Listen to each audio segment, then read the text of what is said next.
Well, welcome to the podcast, Happy and Single. I'm your host, Joseph Anderson, and today is episode 75. And today I'm very fortunate to have my good friend Gary Kerley.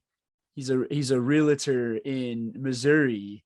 And the way that I met Gary was our my nephew and his son actually are they're friends, and they played on the same soccer team, and we met a few years back, and we've stayed friends ever since. I go out to Missouri quite a bit to see my family out there, and so we often go to lunch. And but the reason that I brought Gary on today, Gary has done. Now some of you guys follow me over on Instagram and know I'm known as the It's Possible guy. And one of the things that I talk about on there is, just how we can do almost anything. And Gary has an amazing story about how, I think, first of all, as singles, I think sometimes we let things get in our way. It's like we let tiny, tiny pebbles on the ground trip us up instead of simply just stepping over them or walking through them. And if there was ever an amazing example of somebody that just plowed through something that has never been done before, it's Gary. Gary went from becoming a police officer to becoming the number two realtor in all of Missouri in a matter of a few years.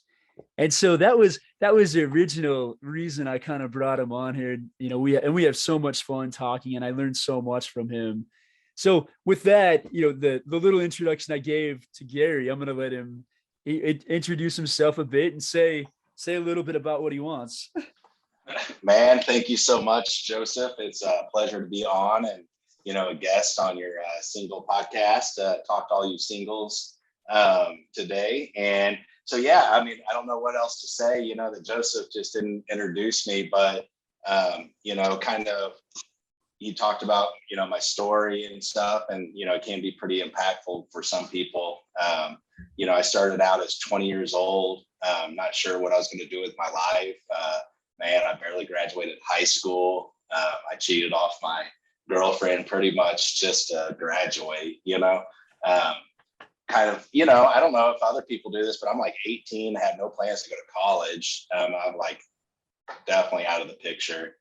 So I'm like, man, I guess I need to find a job, and I tried a concrete company. I couldn't pass their test, there's a lot of math in there apparently.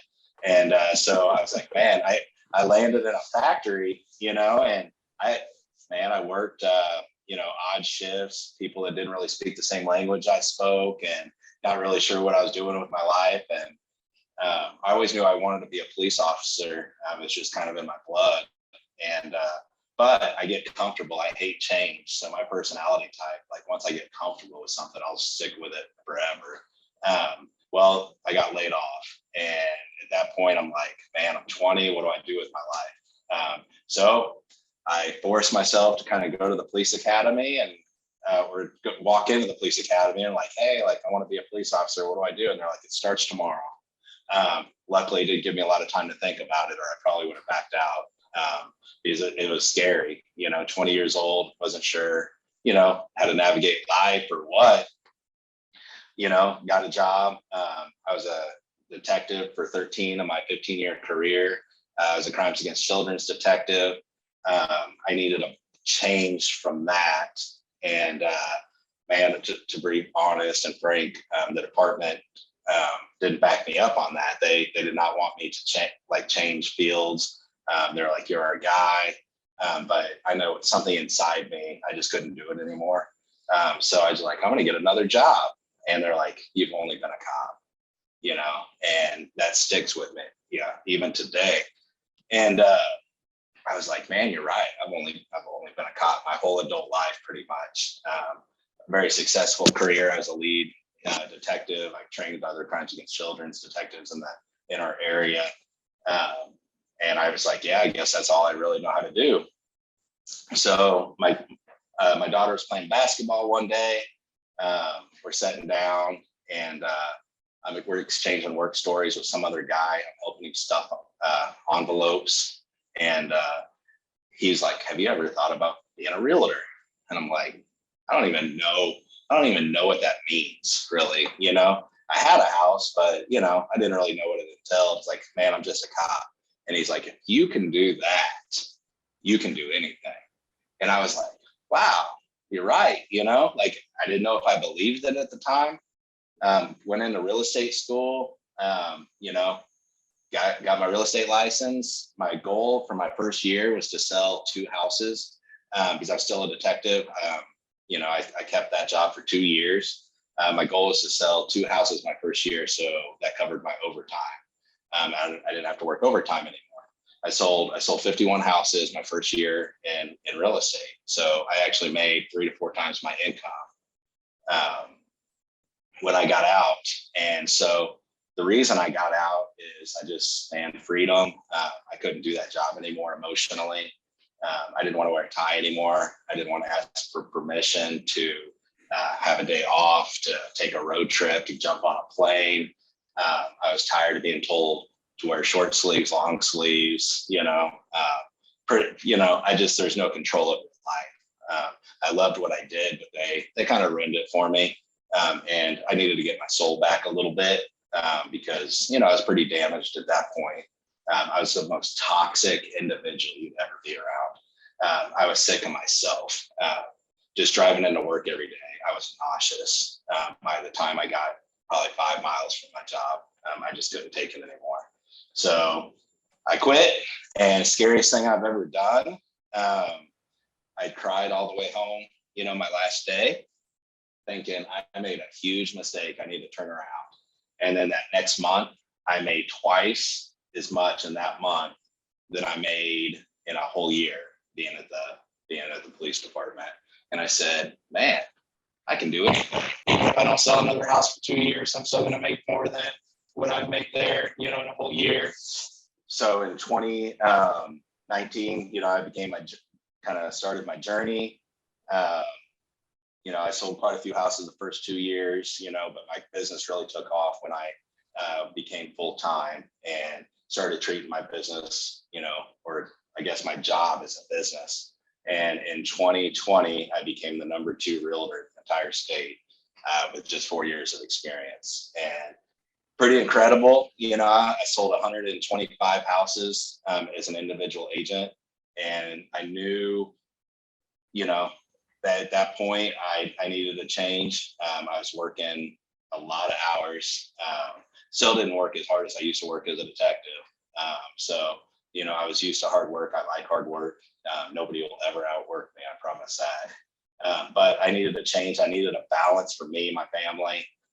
So I created a team, and just today I found out we're ranked, I believe, number 14th in the state as a team, which is pretty cool to still be a pretty new team. I'm growing rapidly from, I had 3 agents last year to, I think I just added my 10th agent. So all within 3 months, 2 to 3 months. So we're growing rapidly, and man, the journey's been great. I just bought my building, to house my team because we outgrew where we were. And man, it's just been a journey. So that's me. That's kind of my story in a huge nutshell right there. I love your story because it's interesting. Like one thing that I caught in what you said was how that one single person's like, he basically said, oh, if you've been a cop, you can do anything. And how the other side of that, the other people said, your cop friends basically said, well, if you've been a cop, that's all you can do for the rest of your life. Yeah.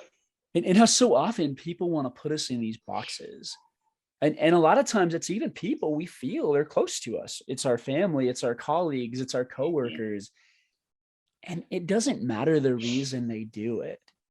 If somebody's not telling us something that's going to help us get further to where we feel we need to be going, then they're not helping us. And it's okay to ignore those people. I mean, one of my favorite lines actually comes from the Book of Mormon, and it's talking about all these people that are making fun of the people that are taking the path less traveled, per se. And And it basically says, and we heeded them not. And then there's another part that says, and those that did heed them fell away. Whenever we listen to people that don't have our best interest at heart, or maybe they even do have our best interest at heart, but they only see it one way. What I've come to learn, I mean, for example, if you would have listened to those people around you that were trying to keep you safe and trying to help you out, like, you would not have the lifestyle that you do now. Definitely. Yeah. Everybody always wants to interject their opinion, right? Everybody's an expert. I mean, and honestly, when I told my parents I was going to be a police officer at 20, they're like, no, you're not. And I was like, man, I'm pretty sure I am. I joined the academy like tomorrow, and they're like, no, it's too dangerous, so I've always been good at pushing past that. And honestly, I'm the type of person, if you tell me actually no, I'm going to do the opposite just to spite you, is kind of my mentality. It's this anti-authoritative thing I have going on. And so when, they told me like, you're just a cop, like I did kind of believe it because, man, I was scared to do anything else. I didn't really have any, I thought I didn't have any other skills. But what I didn't realize is I actually, because I was in law enforcement, I had a ton of skills that were actually transferable. So I was a hostage negotiator, well, what do real estate agents do? We negotiate, and it's not like it's some movies where, you're like good cop, bad cop or anything. It's literally just building a rapport and empathy for the other side and making it a win-win. It's the same thing in hostage negotiations, you just try to make it a win-win for everybody, that way nobody gets hurt. Same thing in real estate, except it's for deals, and, all my interrogation and interview techniques, I use it on a daily basis, with just clients and other realtors. And it just helps me navigate, this whole other field. And yeah, it's just completely transferable. Well, I love what you said in there, that you said, I thought I didn't have any other skills. Yeah. I mean, one of the things that we do, and as people that listen to this podcast know, we talk a lot about the three principles of mind, consciousness, and thought. Now, we have crazy leprechaun thoughts, is what I call them, that come through our heads. And it's like, oh, you're not good enough to do that. You can't do this. You can't do this other thing. And there's a different feeling to it. Like because we have good thoughts too, that I believe come from the Spirit and come from Heavenly Father, that tell us like, we just feel really good about something. And then we feel fearful. Like if we get a yucky feeling, it's telling us, hey, this path isn't for you. But if we just get some strange thinking in our head, it's not really telling us anything except, oh, you're having a lot of scary thinking about that in this moment. And so many people, we get tied into our stories. We get tied into this thing of saying, oh my goodness, well, I've only ever been a cop, so I could only be a cop. Well, I don't know about you. Like, I got an entire bookshelf behind me. I can pick up any one of them and I can be involved in a different story in every one. And it's the same with us. Like, we have the desire, for example, to be a realtor, to pick up any type of book. We desire to be a salesperson. We desire to be, even, with single people, many of them desire to be married, but they're so locked into this thing of, oh my goodness, like, it's too late for me. I'm never going to find the right one. They're all taken. I know there's tons of fish in the sea, but none of them are for me. Like, there's so many things that we do along those lines that prevent us from even opening the book. I mean, anytime you open a book, you're going to see different things. I mean, as I keep mentioning a little bit of Gary's lifestyle, and like I've known him, like I said, for a couple of years, and he drives around and everybody waves to him because he drives this like super neon green Lexus. That's like a pretty high end Lexus. And people are, when we're driving around in that, people are waving to us and everything else.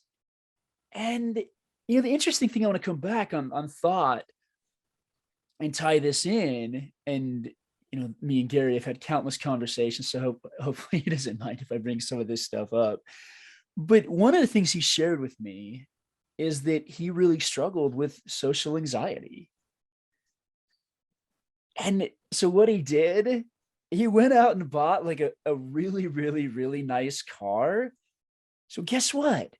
When he's filling up with gas, everybody else is coming out and talking to him. Hey, what do you do? It's not him walking up to somebody else and saying, hey, I'm a realtor. It's, wow, what do you do? And so they break the ice for him. And then after that, he has a stainless steel business card that is really, really, really cool looking.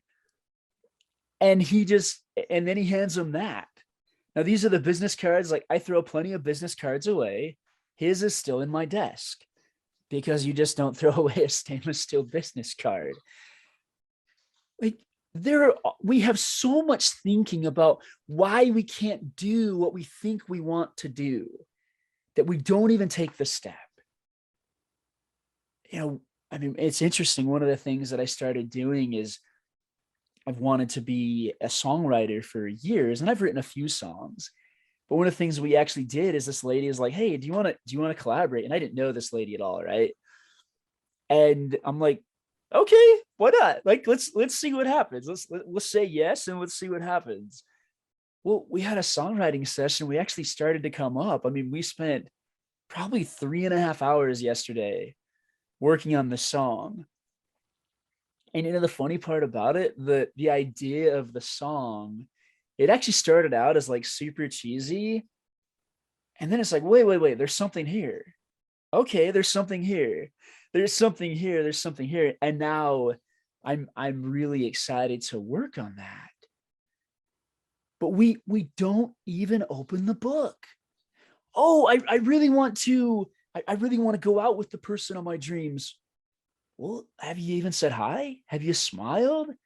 I mean, as for girls, have you taken them brownies? Like, have you ever said, hey, I'd like to spend more time with you? Because guys are stupid. Like, you could walk up to a guy, you could basically say, hey, I'm madly in love with you and I want to marry you. And he'd be like, so that means you're interested? And so there's something about, like, Gary, like making yourself a magnet, which you have done. I mean, you've got countless people that know you and countless people that claim to know you, and because you've done all the work. Now, I want you to tell your story, unless you have any other thoughts about what I said. I want you to tell the story about you showing up at a house at like midnight to show a house. Can you tell that one? So yeah, I think I know which one you're talking about.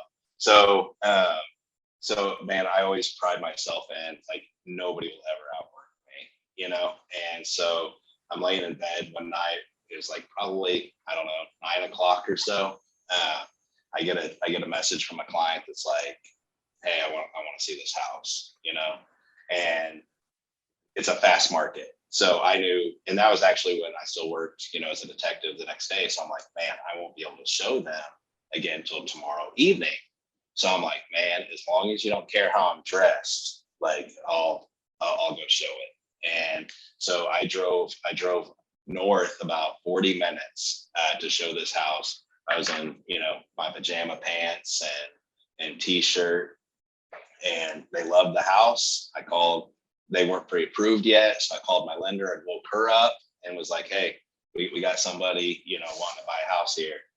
And we got to get our offer in tonight, and she was like, man, it's like 10 o'clock at that point, 10:30. And I was like, yeah, like, let's do it. So she got them pre-approved, within the hour. We're still standing in this house, in a city 45 minutes north. I write the offer at the kitchen table. And by midnight, we get an accepted offer that night. And, It's just those types of things are what sets me apart in my industry, because most realtors would be like, oh, I'll show it tomorrow at 6 o'clock and the house will be sold. So I always just look, how can I best serve my clients? But so everything kind of goes back to what Joseph was saying, is when people tell you, like, you get inside your own head as far as you can't do something. So there's 3 words that have changed my life. Like there's a few life-changing moments that I can always remember. Like, this is what's changed my life. This has changed my life.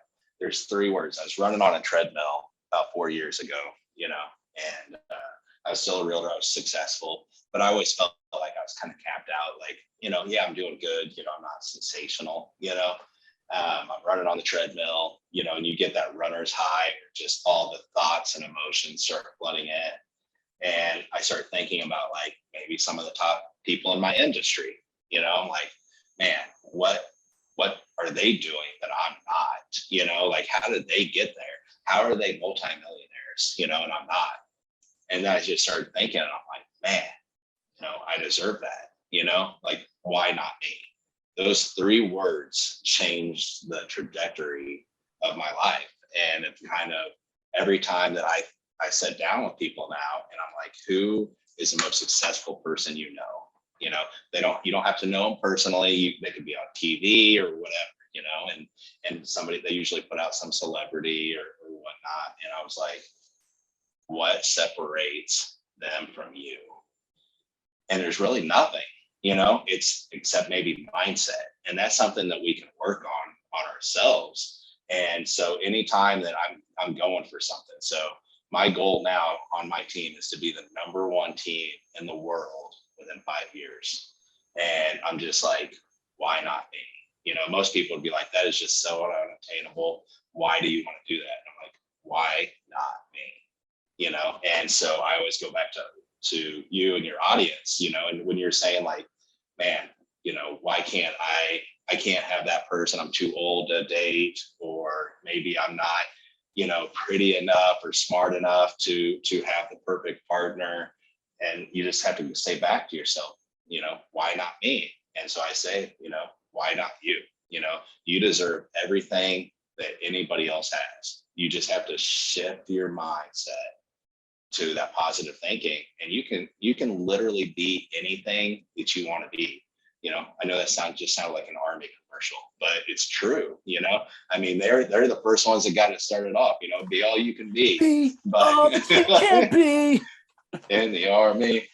But it's true. I mean, there's nothing like, so when I switched companies to Remax, that first month, I asked the broker, I was like, man, who's your top 3 agents? And she's like, keep your eye on these people the next few months. That's like the top people that you want to emulate. Man, my first month there, I knocked them off. I was like, that's my spot. Like, thanks for keeping it warm. And I've never been knocked off my spot. So, and I took that approach. I'm sitting there in the parking lot on my first day, and I'm like, why not me? What separates that top agent from me? Nothing. I'm going to go get mine. I'm going to go take it from them. And, and I don't care who gets upset, and I don't care, because they're not putting in the work, but I am, because I know that I deserve it. And you can translate that not just in business, but in any aspect of your life. Just all you have to do is repeat to yourself, why not me? And then go get it. There's so much that you said in there. Like, the big thing that I found, I mean, even just when I said the be all that you can be, it reminded me of, the power of really internalizing something. Like, each of us have the story, the soundtrack of our mind, per se, that's always on. And I happen to well, I mean, for example, with what you were saying before, you're like, oh no, I'm just a cop, I'm just a cop. Now, I understand you have that crazy leprechaun thinking that creeps in every now and then, but you are a much different person now. And even if you don't feel that way, you have been incredibly successful at what you've done. But especially for single people, like we get this story in our head of, I mean, I truthfully, I had a person tell me, oh man, I would love for you to coach my son, but you're not married. Mhm. And at the time it was devastating because that would have made a huge difference. And it was like, oh, that's not cool. And then it's just understanding, like, yeah, certain people are going to have their story about us. Who cares? I love, I'll edit the line, but I love the line at the end of The Longest Yard with Adam Sandler when he's running away and the prison guard basically says that'll be 2 weeks in the box, and he says, who gives a care? I love that attitude. I mean, and that attitude definitely encompasses you. But back to this story thing, we get this soundtrack of, oh, I'm single. Oh, I've never had, I don't have college education. Oh, I don't have this. Oh, I don't have this. Well, what's interesting, when you read a really good book and you put it away, you still have some of that story circling in your mind, but it disappears fairly quickly. However, when we start having thoughts about ourselves, because the way I had this interesting realization just a couple of days ago, our brain is like a computer. And it's like, you have the good angel on the one side and the devil on the other side, like they show it all the cartoons. We have one voice that helps us feel peace and happiness and joy, and one that helps us feel none of those and just feel kind of yucky feelings, as if you're walking into a bad neighborhood and it's like, just get out of here. That's all it's telling you. When we start having that yucky feeling, is simply, get out of here. But our brain, like, so it's like, it's almost like, you remember the old Batman 66? Mhm. So they have that bat computer and they put in their little questions and out come the answers. Yeah. I think that's a little bit how our brain works. You got inputs coming in from both sides, the angel and the devil trying to give you things to put in. We choose what actually goes in. They can give us thoughts, but we have a choice whether we put it in or not. And then, I mean, some of that stuff sticks around. Some of it sticks around, and some of those little cards get stuck in the back computer a little bit longer. But once we start realizing, oh, that's what happened, we can put in enough good stuff to get a lot of the bad stuff out. And more importantly, it's just simply realizing, like, our body is made so well. I had this conversation just yesterday, a very, very powerful moment with my own mentor of, I asked him, there was a PTSD type experience I had. And I'm like, man, Michael, I just want, like, normally I'm fine, but every now and then it comes back and I just want to get rid of it. And he said, Joseph, no, you don't. And I was like, what? And he's like, Joseph, like, that's simply like what I was able to realize, or what he said, one of the two, was even that hint of a feeling that isn't peace is already simply immediately saying stop. Immediately. And in that moment, oh my goodness, I was so grateful, and my mind was just blown. Like, oh, that hint of a yucky feeling. That's the first person saying, before we even go into the neighborhood, hey, you don't want to go into that neighborhood. And so when we start having all this thinking coming up in our head of, oh, I'm this, we don't have to own it. I mean, and just having known you, like, I think more of what you've done is simply just ignored it. And when it comes up, it's like, well, or actually, what you've probably done is you've outworked it. You've just said, okay, well, you think that. It's kind of like Case Kenny was on here probably about 6 months ago. And he kind of had a little bit of the similar attitude as you, of like, oh, I can't do that. The crazy leopard guy's like, hey, I can't do that. Watch me. Yeah. Watch me. Yeah. And I've actually had a mindset shift this year. So up to this point, the years previous, I carry all of it on this huge chip on my shoulder, and I walk around with it. And I wanted to rub my success in the face of everybody that says that I couldn't do it. You can't be there. You can't do that. You're only a cop. Put the tie on. Every day, those voices are in my head, and I use that to fuel me every day. And so that's where I got my energy, positive or not. I use that to turn it into a positive. But then actually what I did was in January, or actually more like February, I said, you know what? I'm going to put those voices to bed. And I was successful because of them. And I worked hard because of them. But now what I'm going to do is I'm going to work hard for now who's more important to me than anything. That's actually my family. So that I'm working hard for them now. And I'm putting the chip away as much as I can. I chiseled it off. There's always going to be a chip on my shoulder because it's who I am. But to go back to some of what you were saying, when you have that negative mindset of like, oh, I can't attract the right person, you attract the energy that you put off. If you're not well with yourself, if you're not happy with yourself, if you're not working on yourself, then you're not going to attract the right person. You're going to attract the energy you put out.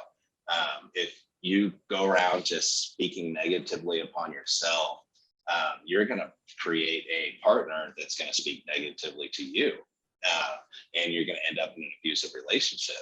And so, I have a lot of friends that kind of say the same thing that Joseph just was talking about.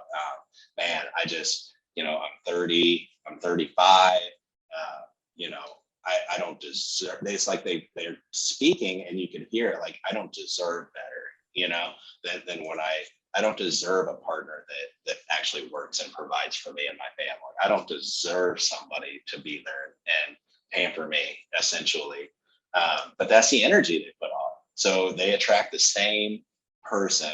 I've seen the same different names, same person in and out of their life, treat them the same way.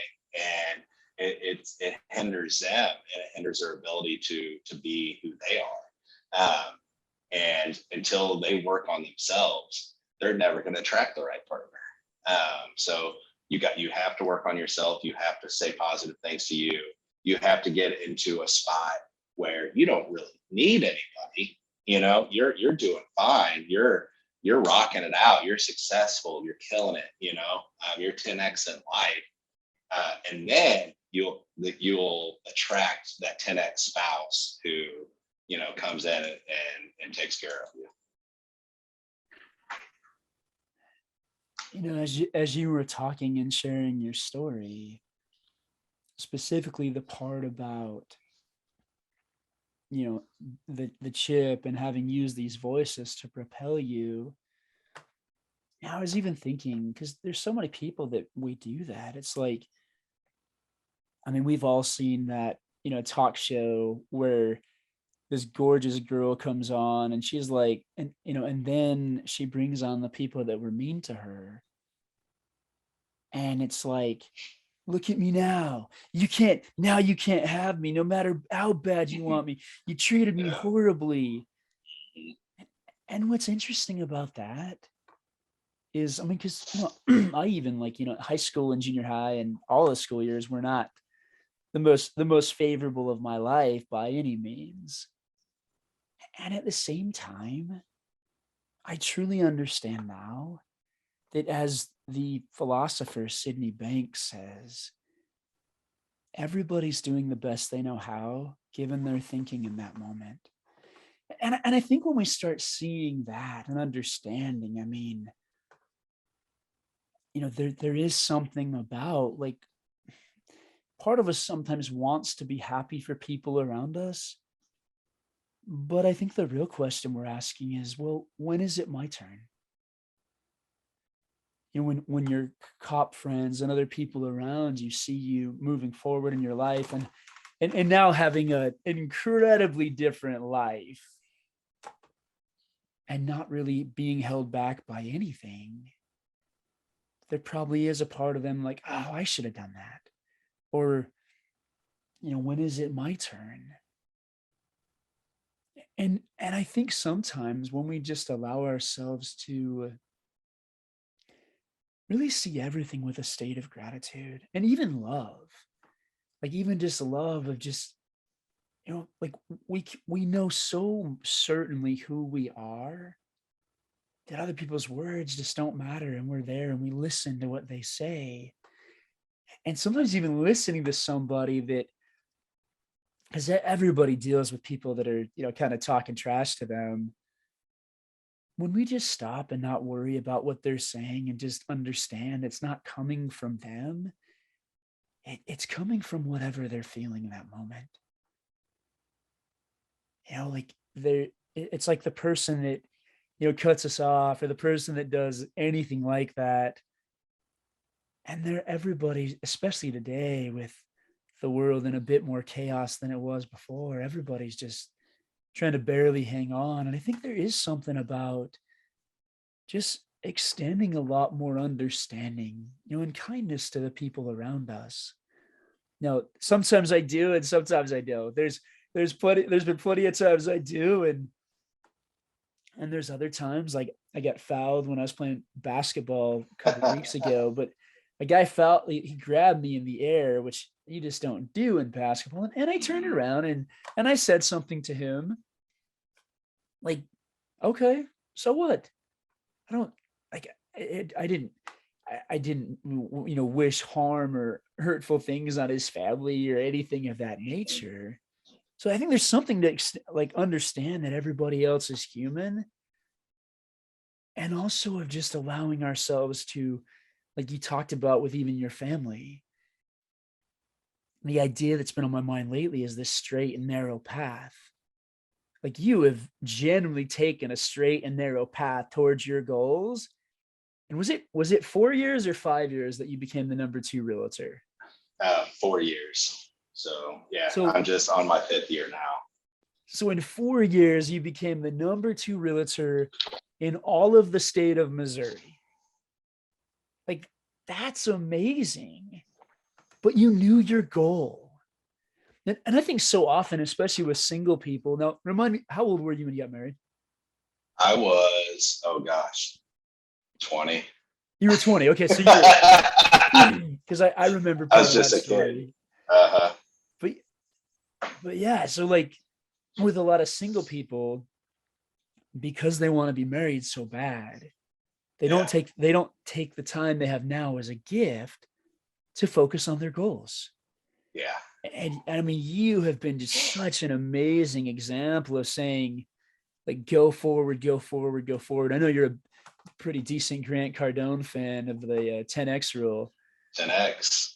And, and, and of going, like, I think so often we don't go towards our goals with everything we have, or even close to everything we have. I mean, if it was like the RPMs of a car, and it was the red area, I don't think we usually get past like the 2 or 3 or the 4, area very much. I think we're all just kind of barely getting by. And even when we have impressions about things that we can do to get towards our goals, it's like, yeah, no, I'm not going to do that. And then when we engage in our goals, it's like yesterday when I wrote those songs, it was so much fun. Like it was just, I was having an amazing time and we were riffing back and forth, and it was just awesome. I mean, tell me about like the journey. Tell me about your journey. Like, did you generally enjoy the journey of all that Man, hard work all the time, or like what was man. it like for you? So I'll tell you, having a family and doing it was difficult, and so I told all my team members, I would say the majority of my team now is single. I was like, man, this is your time, like you don't have anybody at home telling you got to be home at a certain time, for dinner. You can do whatever it is you want. You are truly a free spirit, so I said, build that empire now.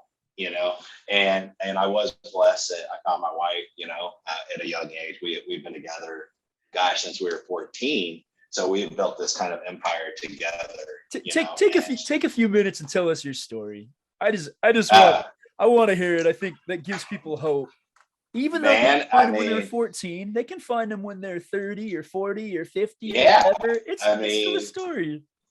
yeah, I met my wife in junior high school, and I mean, we started going out, and inseparable. I mean, it's kind of like we blocked off the world, and man, I mean, she got me through high school, for sure.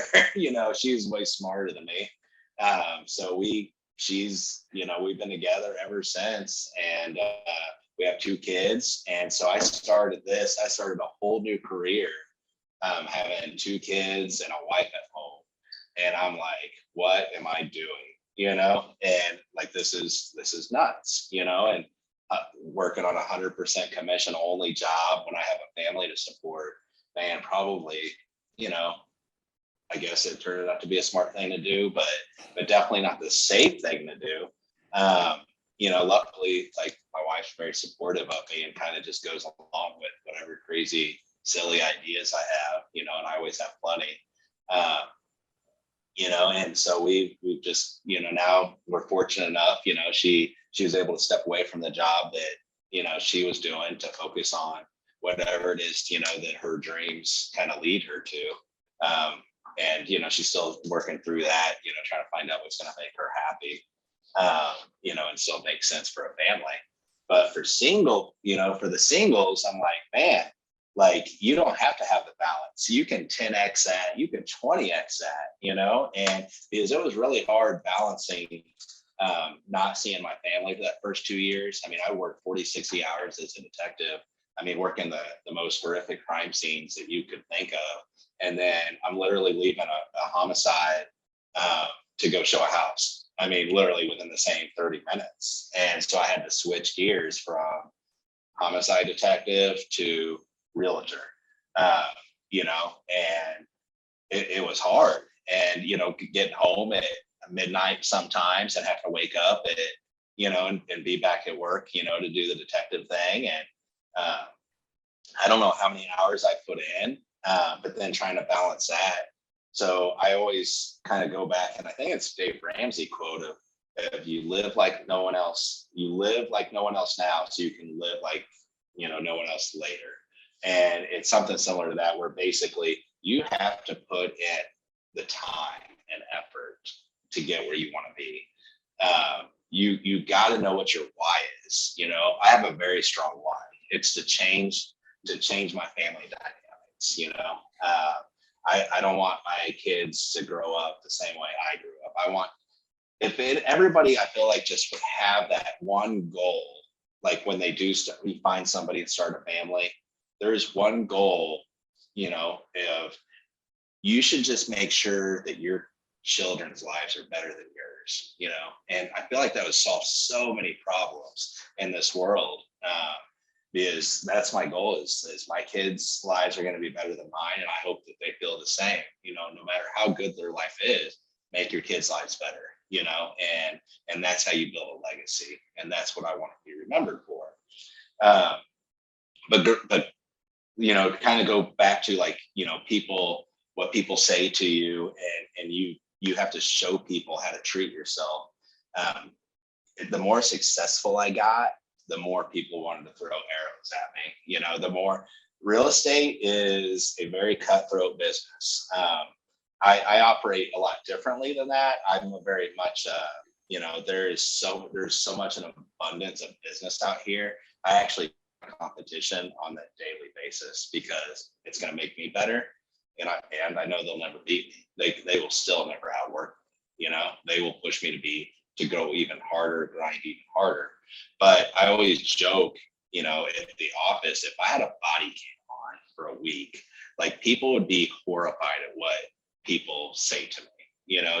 They just feel free to come up and just tell me, Oh, I don't like your Facebook page. It's you post too much. You're doing this or you're doing that. I mean, just god awful. I've been doing this for so many years, and I was like, well, you should probably sell more houses than me then, but you don't. So go step, But there's one quote that anytime anybody says anything awful to me, I remember, and it's from Eleanor Roosevelt, and it's, no one can make you feel inferior without your consent. And that when people say negative things to me, I could let it affect me and like, oh man, like, oh, this person, they don't like me, I'm gonna go cry. Well, they're invisible. They cannot hurt me. They are not strong enough to hurt me. They're nothing. They're in their own world, and let them be miserable, because there's something else in their life that they're not happy with. It's not you. It's not that the fact that I sell more houses than them. Who cares? I mean, in the grand scheme of things, in reality, it doesn't matter. It's not who I am. What I want to be remembered for is, man, I'm a great husband. I'm a great father. I'm a great leader. It's not that I don't want to be, when I die, have on my tombstone, hey, Gary was a number 2 realtor, right? That's marketing. It gets me a lot of business. Gary was the number 1 realtor. yeah, that for sure, right? But the hardcore realtor, it's marketing. It does go along with my personality, but that's not what I want to be remembered for. It's just a beginning, to an end at some point of me, traveling with my family and making my kids better. But you can listen to all this negative talk from people, and you just can't let it affect you. It's easy to say, and it always will to some extent. You can hear it, but just don't let it alter your course of what you're doing, because they're just trying to derail you. And it's the same thing. And if you go bring somebody home to the family, and they're like, oh well, this person this, that person that, man, cut out the noise, and they may think they have your best interests at heart, but man, in reality, there can be a lot of jealousy, envy, even within families. I mean, I like what you said about jealousy, because usually if somebody's talking trash about us, it really is. I mean, it's interesting, because these are, I think I might have told you this before, but like, these are things that people have actually told a friend of mine. They said more people would like Joseph if he wasn't so optimistic, if he wasn't so energetic, and if he wasn't so picky about who he dated. Yeah. And I was like, life, well, if that's what friendship costs, the price is too high, man. I'll just enjoy my time by myself. Yeah. You got one life. Yeah, you got one life. Live it how you want to live it, and the life is short. Like, I don't even know where this last 20 years went. I just hit 40, and I'm just like, wow.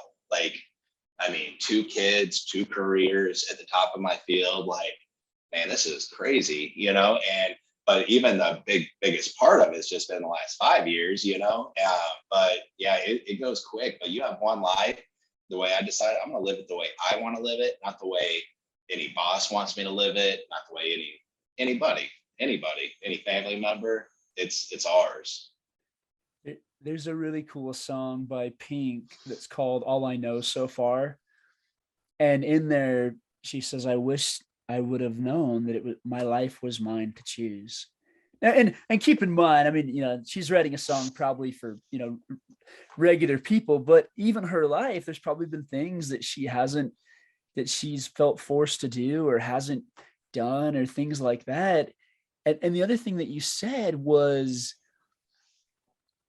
on building an empire. And, and I know one of the rules in 10X from what I remember is like, essentially don't play it safe, go big.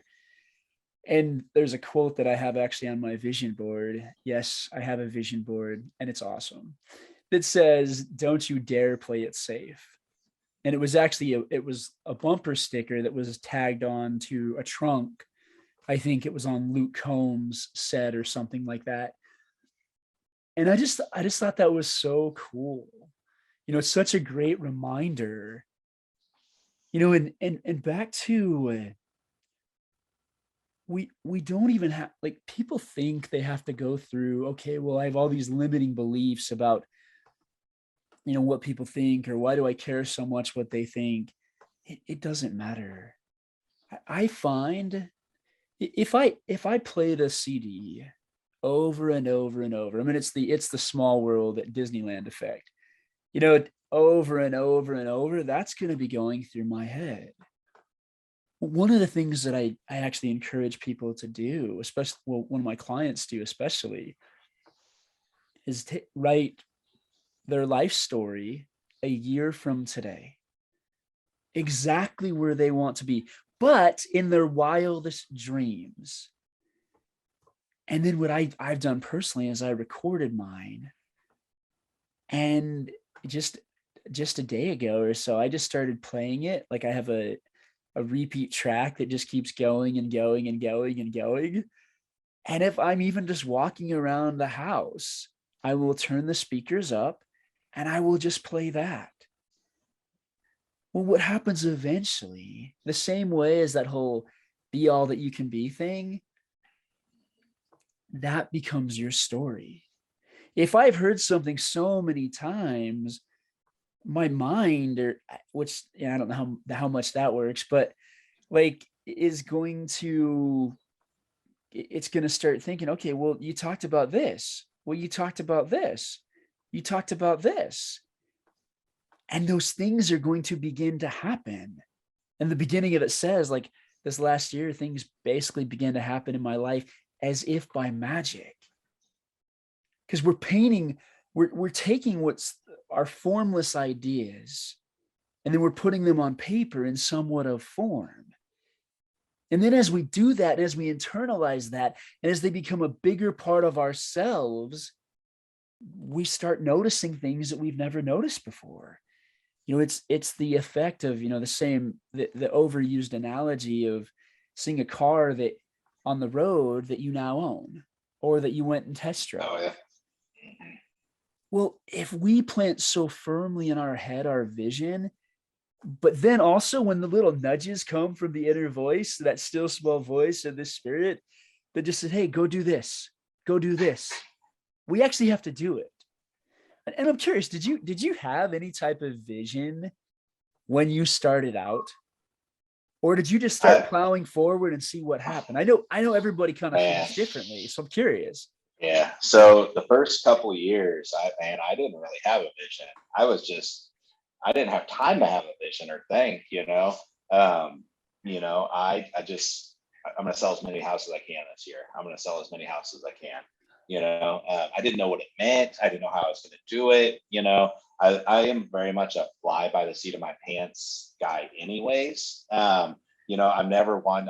I'm going to write down the plan and then go do it. I'm just not an analytical, person like that. I'm going to do it. I'm going to make it fail.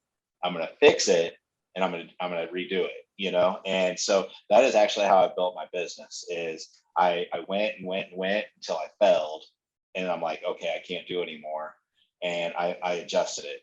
And I went, is so kind of give an example.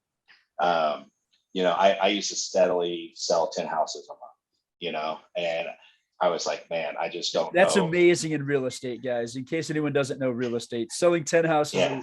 a month that's Yeah. incredible. But I couldn't get any further than that, So I kept trying, and I failed, And I'm like, okay, I'm gonna take a step back. What do I do? And I need to hire an assistant. I don't know what else to do, and I didn't map it out. I didn't say, hey, can I afford this or not? I hired my first assistant, and then I was like, boom, I sold 15 houses the very next month. I'm like, okay, I want to get 20. How do I get 20? I'm like going. I kept failing. Okay, what can I do? I adjusted again, and then every time I found a different way to leverage myself, to get better. And because there is only so many hours a day, but you start hiring people and leveraging out your systems and processes, and then that propelled me to I think, the most I got, was 22 houses in a month. And then, you know, that, that was a lot, I mean, you figure the average realtor per year sells 12 houses a year. And I'm, doubling that in a month. And so, but I couldn't do it, if I didn't help her. So, but anytime I was to make a big decision, so when I hired my first assistant, you mentioned Grant Cardone and the 10X rules. There's two rules that stand out more than anything. So I used to carry it in my notebook with me, all the rules, and I'd open up this spiral notebook and I would read the rules. And I just sat at my desk. I'm like, take risks, massive action. Okay, I'm going to hire an assistant. Okay, now I need to hire another assistant. Take risk, massive action. I don't have any room. I need to buy a building. Take risk, massive action. I mean, most realtors would think, man, you're crazy to buy a $600,000 building just for you and your team when you only have to pay $200, to be at the brokerage. Well, man, massive action, take risks, we can only sell so many houses in that small office I was in. Now I have a lot of offices. We can get more focused. We failed where we were. And, I'm not going to quit until I'm the number one realtor in the world. So his office used to be almost like a Harry Potter closet, guys. It was so incredibly small when he first walked me in there. It was like, this is my office. And I'm like, dude, you're the number 2 realtor in all of Missouri. Like, you need a bigger office than this. I don't think I actually said that, but what are the things you said as you were talking? And one of the things I heard, you actually did have a vision. You had a very simple vision. Yeah. Like, you go. Yeah. I mean, just go, but you wanted to provide for your family and you wanted to provide a better life. Guys, even that is a vision. That is a vision, and it's worked really well. And then what you did exceptionally well, every single nudge that you began to get, every time that inner voice spoke to you, you acted, you acted, you acted. And because of that, you were able to just like create an incredible company. So guys, you don't actually have to have a massive vision. It can be simple. It's whatever you guys want for yourselves. But then you have to take the steps necessary. And Gary is definitely an incredible example to me, even, of just taking action. I'm one of those that usually is just a lot more laid back and chill and just, I do what comes to me. I do what comes to me. I do what comes to me. But Gary is an incredible example of just nothing but action. But we also need to take steps back when we're just taking tons of action and listen. And so we're coming to the end of our time here today, but I want to give Gary just a few minutes to say, and anything else that he feels is important for people to know. So we're sitting here talking about my journey in real estate and stuff. So one thing I realized, I joined a networking group of all 7-figure, 8-figure business owners. And it's a really small group. It's very, inclusive, where there's like 7 or 8 of us, and we talk about our business and we dissect it to each one of us, to the whole group. And then we get feedback, from all the rest of us. But the thing is what I've realized in this group is, one, there's multi-millionaires, 8-figure people in there. So I kind of use that, why not me? I'm like the small dog in this room, that we're in. And, I was like, man, surround myself in rooms where I'm the stupidest, like walk in the room where I'm the stupidest person in the room. And everybody else is way smarter than me, because everybody knows if you're the smartest guy in the room, you're in the wrong room, but one thing I realized is no matter what business it is, no matter what job it is, it's the same process. It's the same struggles everybody goes through. It's the same wins and the same losses. It doesn't have to be real estate. Like, I know we're sitting here talking about that. It could be anything that you guys are doing right now. Just whatever it is, be the best at it. I don't care if you're working at McDonald's, if you're working at a convenience store, be the best, worker at McDonald's, be the best worker at that convenience store, and your life will start to change on its own, just changing that mindset. And then you'll realize, I deserve more, why not me? And you'll propel, into the galaxies of what you do deserve. And but you've got to do it. You got to take massive action. Um, and sometimes you got to, like, I'm in this process. I'm slowing down to speed up, because we can get so fast. We're like, I don't know, like a rat almost in a cage, like we're bouncing off the wall.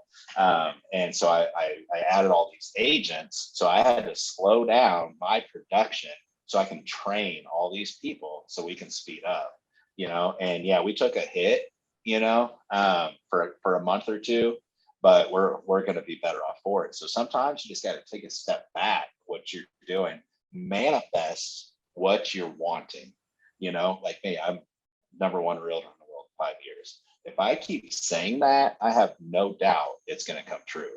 I believe it with like my whole being, and nothing's going to stand in my way, or, they're going to get run over. So you can apply that in every life, every job. I don't care what it is, it applies. It's very simple. Life is really a simple thing, when you dissect it. But you just have one life, go work on yourself, and you be you. Well, Gary, thanks so much for joining us. I really appreciate you being here, man. This has been so fun. And if you guys do happen to be in the Missouri area and want the best realtor, definitely go with Gary. And I'll give Gary a moment to just share how he can how people can get in contact with him if they'd like to. Yeah, definitely. Also, I run a team in Florida, so I guess I forgot to plug that earlier. So we can help you in Florida. But truly, also, man, I belong to a special group of elite realtors, the top 200, in all the nation. And the thing is I can get you connected with a top producer in your area. There's a huge difference between hiring a professional top producer than hiring just your average realtor. They will just net you so much more money or save you money on the buy side. So definitely, if, no matter where you're looking, reach out to me. I'll help you. But also you can find me on Facebook. That's my main, thing that I'm on daily. Just search Gary Kerley, Kerley. Hit me up. I have an Instagram as well. I believe I'm actually the hardcore realtor on there. But Facebook is where I'm on daily, if you'd like to connect.